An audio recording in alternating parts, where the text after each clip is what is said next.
একটা গুরুত্বপূর্ণ কথা মনে রাখবেন, কোরআন শরীফে আছে কেউ যদি গুনাহ লাগাতার করতে থাকে, খোদার কসম আল্লাহ একদিন নারাজ হয়, আর সেদিন আল্লাহ পাক ইচ্ছা করে তাকে আল্লাহ তাআলা পথভ্রষ্ট করে দেয়।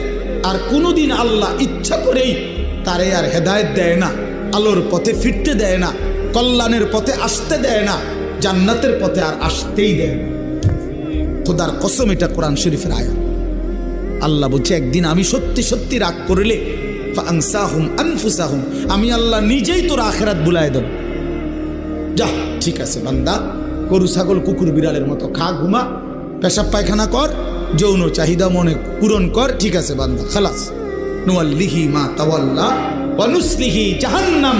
যা বান্দা, তোরে উল্টো পথে চলছিস, চলতে থাকো উল্টো, আমিও তোরে উল্টো পথে চালায়া দিলাম। তো মনে রাখো একদিন ওয়া নুসলিহি জাহান্নাম।